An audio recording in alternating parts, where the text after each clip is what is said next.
नमस्कार। आज हम सब पाठ पढ़ेंगे यमराज की दिशा, जिसके कवि चंद्रकांत देवताले जी हैं। इसमें कवि ने बताया है कि आज सभ्यता के विकास के साथ साथ मनुष्य जो है वो जीवन विरोधी ताकतों की ओर भी बढ़ता चला जा रहा है। तो एक माँ होती है वे जो दुख और दर्द के बीच अपने बेटे को अपशकुन से बचाना चाहती है। तो वे हमेशा बताती थी कि नहीं, दक्षिण दिशा क्या है, वहाँ यमराज हैं। ठीक है, तो देखते हैं कविता में क्या है। माँ कहती है कि माँ की ईश्वर से मुलाकात हुई या नहीं कहना मुश्किल है, पर वह जताती थी जैसे ईश्वर से उसकी बातचीत होती रहती है।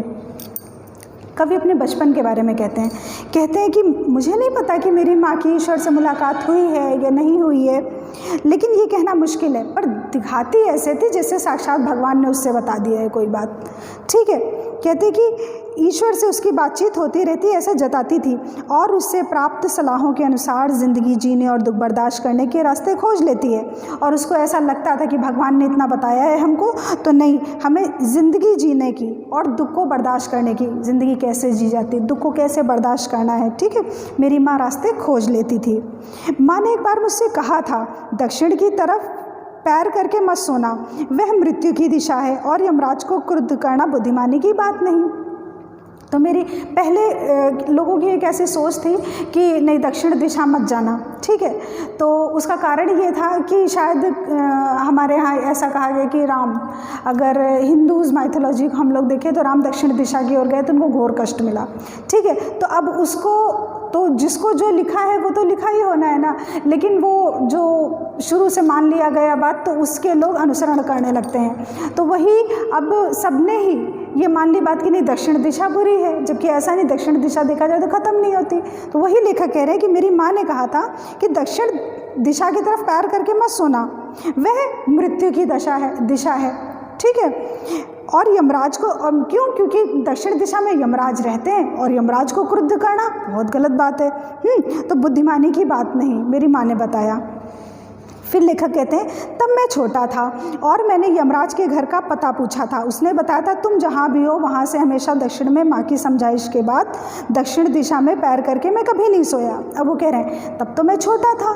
ठीक है, और मैंने, लेकिन यानी इससे ये पता चलता है जो कवि है उनकी जिज्ञासु प्रवृत्ति रही होगी। माँ ने जैसे कहा दक्षिण दिशा के पैर करके मत सोना, तो माँ ने कहा, तब माँ ने जब उसको समझा दिया तो कवि के लिए है कि वो कहता मैं छोटा था और मैंने तुरंत पूछ लिया था कि अच्छा ये बताओ यमराज के घर का पता कहाँ है। तो उसने कहा तुम जहाँ भी रहोगे वहाँ से दक्षिण दिशा जो भी पड़ जाएगी ना, बस वही होगी। माँ की समझाइश के बाद दक्षिण दिशा में पैर करके मैं कभी सोया ही नहीं और इससे फ़ायदा ज़रूर हुआ। ठीक है, अब आप ये कह सकते हो कि कभी कदार होता है ना कि एक जिज्ञासा होती है जहाँ बुद्धि की बात आती है तो हम लोग वहाँ पर किसी की बात को कह देते हैं, नकार भी सकते हैं। ठीक है, तो वहाँ एक बार की लेखक नकार भी सकता था कि नहीं, हाँ ये तो गलत है ना, ऐसा थोड़ी कि दक्षिण, ये लॉजिक था, लेखक बता सकता था। लेकिन एक उसने अपनी माँ का मन रखने के लिए, लेखक जो कवि है वो ये हाँ ये कह रहे हैं उससे एक फ़ायदा हुआ, नुकसान नहीं बता रहे हैं, कह रहे हैं उससे एक फ़ायदा हमको ये हुआ कि दक्षिण दिशा पहचाने मुझे कभी मुश्किल ही नहीं हुआ। क्योंकि मेरी माँ बताती थी भाई, मैं अगर होटल भी गए तो वहाँ भी हमको पता चले जाएगा, अच्छा भाई यहाँ दक्षिण दिशा कौन सी पड़ती है, मैं उधर पैर करके नहीं सोया। ठीक है, कह रहे मैं दक्षिण में दूर दूर तक गया और मुझे हमेशा माँ की याद आई।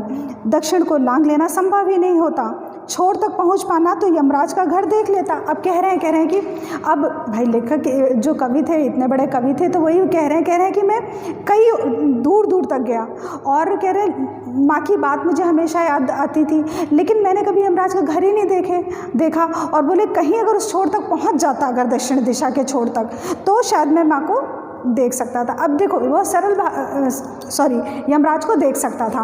अब एक सरल भाषा में ये कहा जाएगा, अगर हम लोग उत्तर में रहते हैं तो भाई दक्षिण में गए, दक्षिण से भी नीचे गए तो भाई नॉर्थ पोल और उत्तरी ध्रुव और दक्षिणी ध्रुव। ठीक है, तो वहाँ पहुँचोगे, वहाँ से भी कोई दक्षिण दिशा, यानी कि कोई दिशा जो है वो ख़त्म होती ही नहीं है। लेखक के कहने का आशय ये है। कह रहे पर आज जिधर भी पैर करके सो वही दक्षिण दिशा हो जाती है।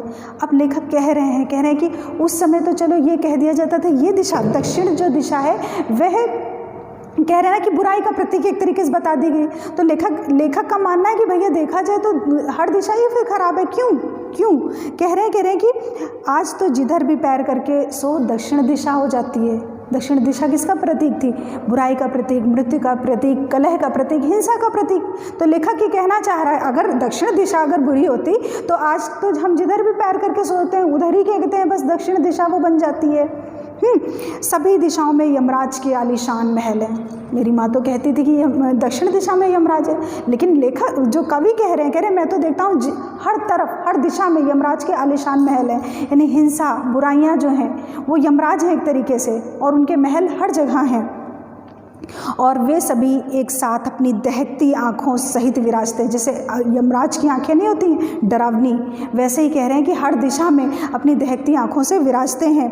माँ नहीं है और यमराज की दिशा भी वह नहीं रही जो माँ जानती थी। यहाँ पर एक तरीके से देखा जाए तो जो कवि है, कवि की अपनी माँ के प्रति सद्भावना भी है। कहते हैं ठीक है मेरी माँ के साथ वो दक्षिण दिशा भी चली गई, उसका मानना भी चला गया। क्यों?